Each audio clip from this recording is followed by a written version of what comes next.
New CEO fired me to cut costs. Even though my team generated 40% of revenue, she panicked when... I remember the look in Sloane's eyes when she said it. There was no anger, no hesitation, just a cold, clear confirmation, like I was an old wall sconce to be unscrewed and replaced with a newer, brighter LED.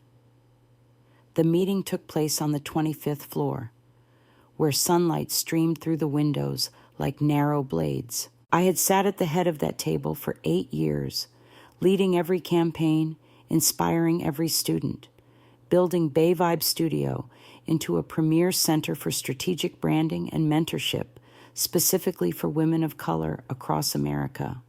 And now, I was being quietly removed by the very leadership team I once handpicked. Sloane wasn't a stranger. She had been my assistant, then rose to become COO when we opened the Los Angeles branch. She was fast, sharp with trends, always knew what investors wanted to hear, but she didn't understand what I had built. She didn't understand the kind of relationships woven from sleepless nights and tearful phone calls with students after their 17th rejection.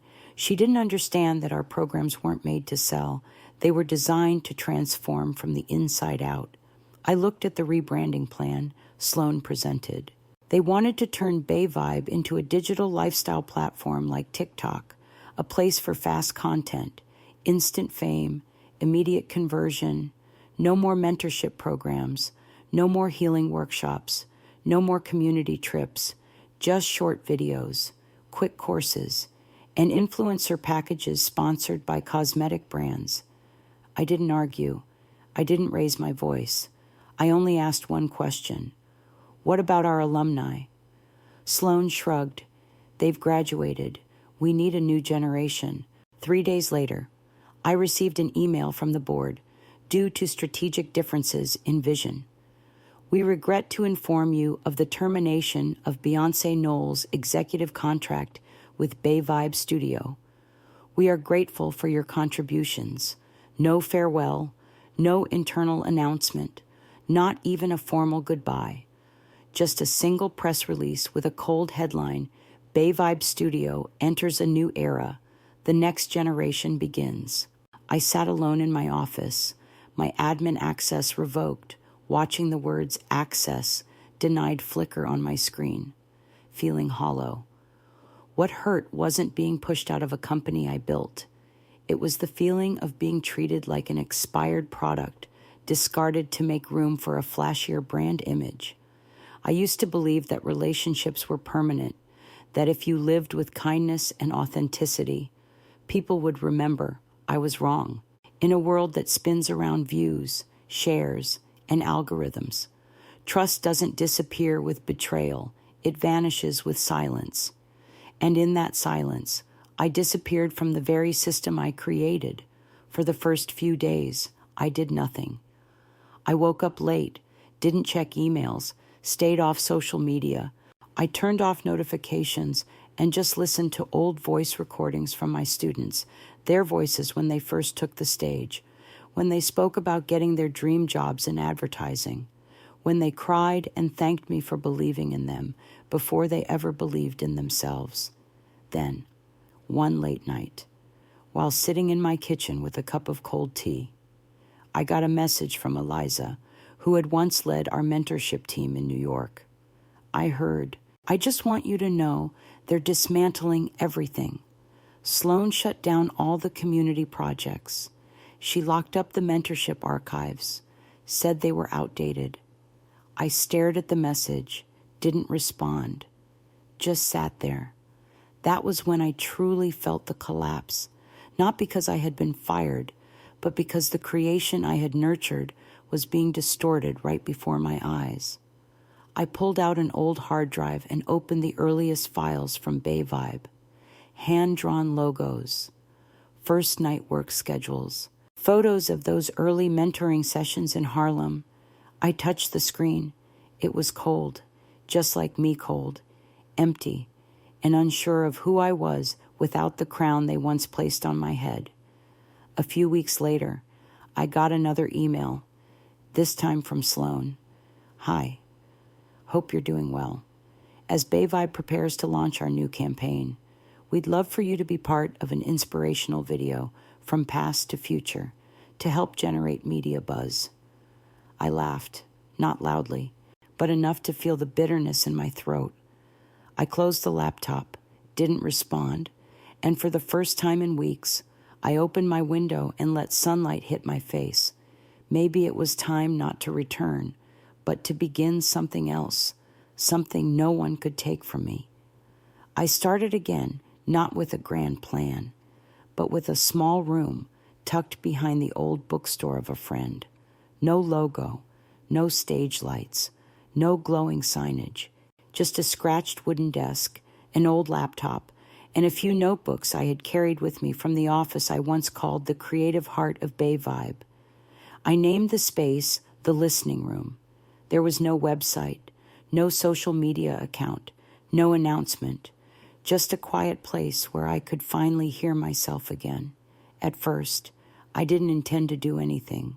I just wanted to be, but things have a way of unfolding when the soil is ready.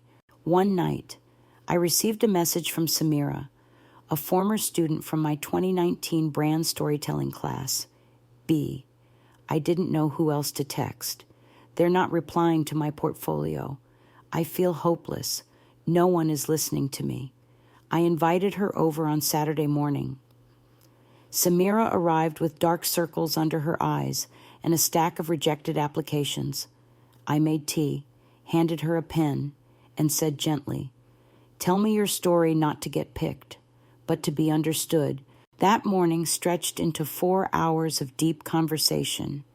When she left, her eyes were different, lighter, more alive.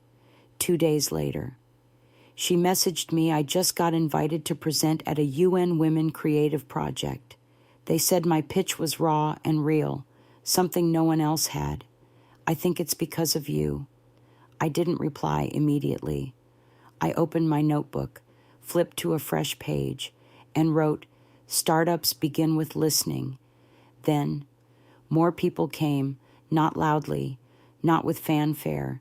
They were familiar faces, ones left behind, as BeyVibe shifted into a hypergrowth machine. A designer once dismissed by Sloan as too quiet rediscovered her voice through storytelling in hand embroidery. A single mother from Atlanta, denied funding for being not viral enough, returned with a brand portfolio built from sleepless nights and dreams whispered while her baby cried. I didn't offer solutions. I just listened, truly listened.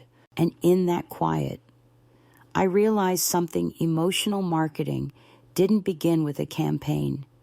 It began when someone believed in your story before you even knew how to tell it. Eliza was the second to come. She walked in with eyes full of frustration and tenderness. "I can't take it anymore. B, they've turned the place into an influencer boot camp. No one talks to each other. We call it the factory now." I looked at her. She didn't ask for anything, but I could see it. She needed a center, a place to land.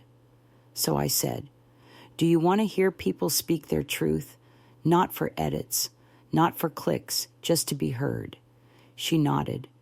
And just like that, she became the second soul of the listening room. No job title, no contract, just one principle: listen without judgment, support without force. But soon, people began to notice. A LinkedIn post by a former creative who had been unemployed for 2 years quietly went viral. "There's a room behind a bookstore that helped me tell my story.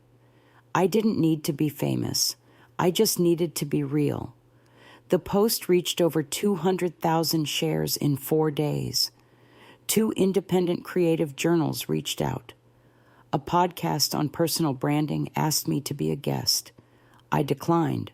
I wasn't ready to return to the spotlight. But I knew the silence I had chosen was starting to echo in all the right places. One evening, James, my husband, turned to me while clearing dishes. "You're building something again, aren't you?" I smiled. "Not again."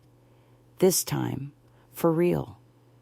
Just as the listening room began to breathe on its own, a new message arrived this time, not from a student or a friend, but from BeyVibe's legal team. The subject line was cold and unmistakable. Notice of potential contract violation. I opened the email, and there it was.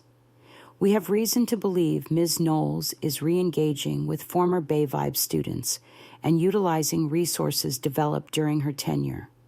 We request that you cease all activities that may constitute a breach of the non-compete agreement. I read it slowly. Then I laughed. I hadn't called anyone. I hadn't sent a single outreach email. I hadn't posted an invitation. I had just listened, and people had come back on their own. I replied with a single paragraph. I am not recruiting anyone, but if people return to the last place they felt heard, that's not a strategy. It's instinct. I clicked send. I didn't wait for a reply. A month later, the phone rang. It was Gerald Davidson, one of the earliest supporters of our community programs at BeyVibe, a man of few words who rarely called unless something truly mattered. His voice was calm, familiar. Beyoncé, he said. I thought you should know Sloan just called me. I didn't speak. I waited. She's looking for more funding. They're about to launch something called BeyVibe Recharged. Says it's faster, more modern, stripped of all the emotional inefficiencies, her words, not mine. She also told me that you're trying to sabotage them. She wants me to pick a side before things get messy. Outside, I noticed the white petals of the first seasonal blooms falling gently in the breeze. And which side did you choose, I asked. Gerald let out a low chuckle, the kind only a man who had lived through many rises and falls could offer. I chose truth, and I chose a long time ago. Then came the sentence, I'll never forget. I just sent a formal request to have my name removed from all BeyVibe press materials. 2 days later, a quiet storm broke online. Vivian Park, now CEO of a major media group and once a mentee in our first brand mentorship cohort, posted a single paragraph. No hashtags, no photo, just her words. A brand isn't a palette or a pitch deck. A brand is how someone makes you feel. I once believed in BeyVibe, but what I really believed in was the woman who built it, Beyoncé Knowles. The post went viral in under 24 hours, surpassing 1 million views and sparking a wave of responses. Former students began to share their stories, many of them for the first time. Stories of being listened to, being trusted, being seen. They didn't mention BeyVibe, they mentioned me. One afternoon, while I was making tea, Eliza rushed in, eyes wide with a mix of fury and disbelief. She opened her laptop and played a video grainy footage clearly leaked from a closed-door executive meeting. There was Sloan, voice sharp, face flushed. We are losing control. They're flooding to the listening room, a tiny space with no tech infrastructure. They say Beyoncé listens, that she's real. Who cares about real? You can't measure emotion. You can't optimize it. You can't monetize it. Someone else in the room spoke cautiously. Maybe we should consider inviting her back in an honorary capacity. Sloan spun toward him, her tone icy. I will not let her reclaim the spotlight. I didn't say a word. I simply closed the laptop and wrote a line in my notebook. I'm not going back that night. James returned home after a meeting with a group of education investors. He looked pensive as he sat beside me. I ran into Benjamin Wright from the Education Fund. He said BeyVibe just lost 3 sponsorships in 1 week. Word is, they're discussing replacing the CEO. I didn't look up. My heart didn't race. I didn't feel victorious. What I felt was a strange stillness, like watching your old home being demolished to make way for something shinier, but not necessarily better. I had once thought I would stay there forever, but now I no longer recognized myself in it. The next morning, a message arrived from an unfamiliar number. "This is Diane Reynolds, legal representative of BeyVibe. We would like to discuss a potential partnership." I didn't respond, but less than an hour later, Eliza peeked into the room, face tense. "You have an unannounced visitor, Sloane Reeves." I set down my pen, took a breath. "Bring me some ginger tea," I said softly, then let her in. Sloane entered wearing a silver-gray suit. Her confident aura was dimmed, her eyes heavier. She sat across from me without waiting to be invited. Her hand trembled slightly as she began, "Beyoncé, I'm not here to apologize. I'm here with a proposal." I waited. "We'd like to merge. The listening room would become a division of BeyVibe. You'd lead deep content. We'd supply the tech and resources. Together, we'd be a powerhouse." I took a sip of tea, not rushing. "Sloane, you once said I was outdated. Now you need me to hold on to what you're losing." Her voice dropped. "Honestly, we were wrong. We thought people were buying a platform, but it turns out they were buying a feeling. They were buying trust."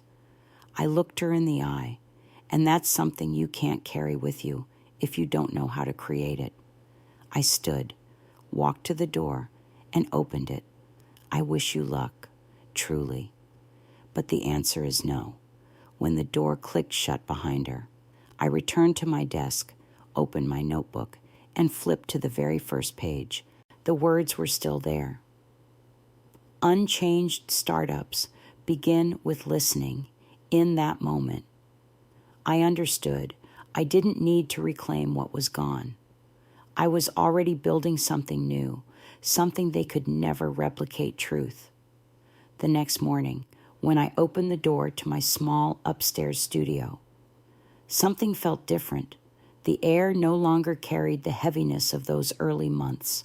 The room, though modest, brimmed with signs of something taking shape, handwritten plans taped to the walls, drafts of new mentorship programs, portfolios from returning students marked with hopeful scribbles, and Eliza's determined hands moving across feedback forms with a kind of quiet fire. The listening room was no longer just a space behind a bookstore. It had begun to become something real. I started spending my mornings mapping out a new model, not to become a company, but to become a platform, a place that wouldn't chase trends, but would move at the pace of those trying to understand themselves again. I titled the blueprint, "Roots, Resilient Origins of Transformative Storytelling." At the same time, former partners began reaching out, but this time, there were no sympathy calls, no half-hearted gestures. These were clear, thoughtful proposals. Harold Fletcher, the man who once ran the experiential branding events I used to train teams for, sent a formal invite to redesign their entire internal training system.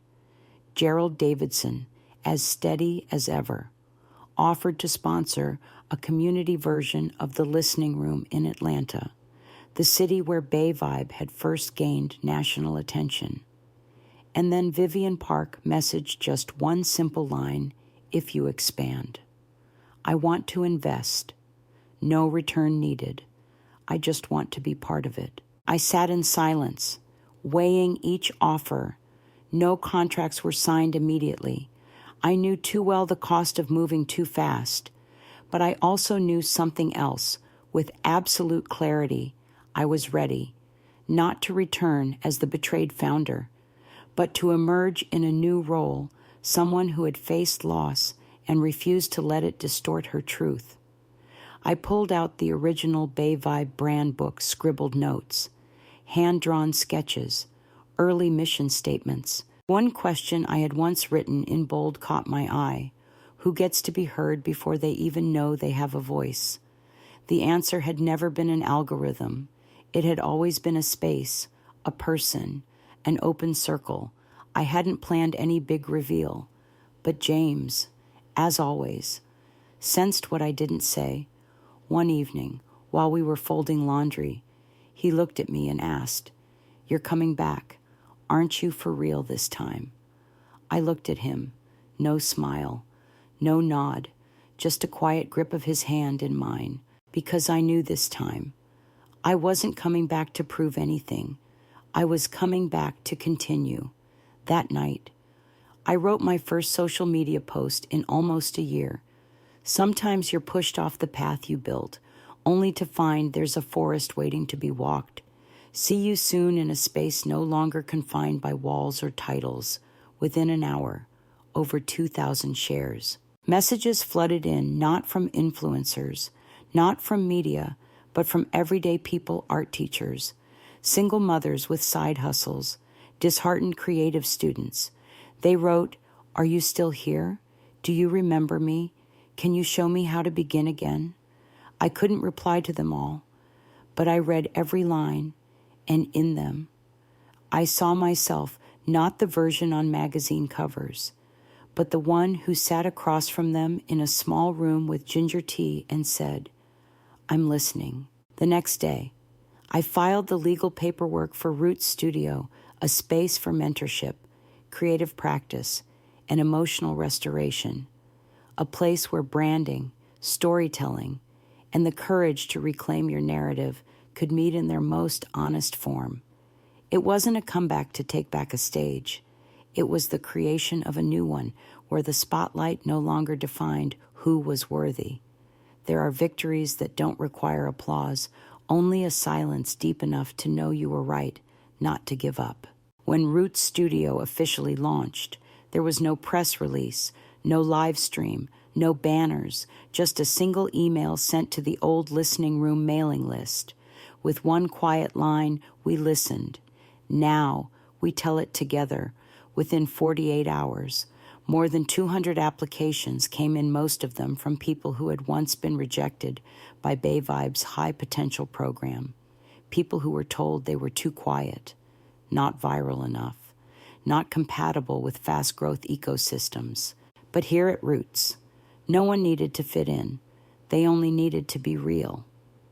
The first program I launched at Roots was a 5-day workshop titled "Rewrite Yourself with the Voice You Once Silenced" on opening day.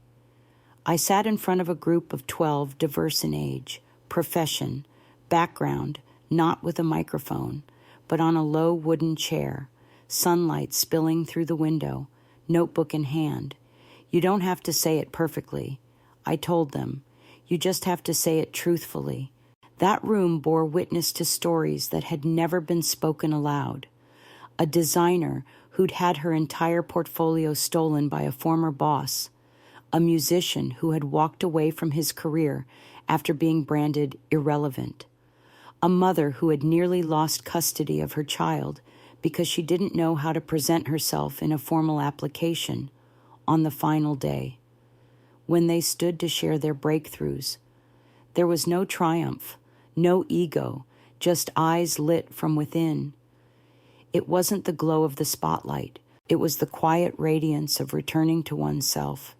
I still didn't check social media often. But one morning, Eliza entered with a look I hadn't seen before, part stunned, part knowing. She handed me her phone. The screen displayed a headline from a major finance publication. BeyVibe announces CEO transition. Sloan Reeves steps down amid revenue drop, internal disruption, and loss of market trust. I read it without blinking, just as I had predicted, but I didn't feel joy, only a quiet grief for what could have remained beautiful had it been protected instead of exploited. 3 days later, an email came from an address I knew too well. Sloan, this time. It wasn't legal jargon or business proposals, just a single line I used to think success meant owning everything. Now I understand real success is holding on to what no one can steal your essence. I didn't reply. 6 months passed. Roots grew in ways I had never imagined, not through franchises or funding rounds, but through small, deliberate gatherings. Each group had no more than 8 to 12 people, all focused on storytelling, personal brand development, and emotional recovery. They didn't leave with certificates. They left with messy, beautiful drafts of their lives, unedited but alive. Corporations began to notice, but this time, I didn't pitch to them. They came, not asking for price quotes, but with questions like, "Can you teach us how to listen to our employees for real?" Some wanted to invest. I declined most of them. I had learned not every relationship needed to be monetized. Some simply needed to be honored. James liked to tease me, "So this is your revenge." Doubling down on your old values, I just smiled. I wasn't doing this to take revenge. But if there is such a thing as revenge through success, this was the only version I could accept. Not defeating anyone, simply refusing to let them defeat who I truly was. One evening, I sat alone in the attic office, flipping through my notebooks.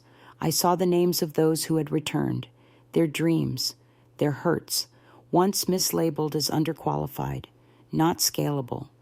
I saw myself too those early years, unsure, shaking, but full of belief. Roots wasn't the next chapter of BeyVibe. It was the chapter of Beyoncé that had never been lived before, the one unfiltered by branding strategy or public image. Just space, just truth. When the door finally closed on BeyVibe, I thought I had lost everything. But in truth, I had only lost what was never mine to keep. The real things, the ones I had planted with my hands. My time. My faith had stayed. And they didn't need a press release to be real. Have you ever realized that what you lost was exactly what helped you find your way back to yourself?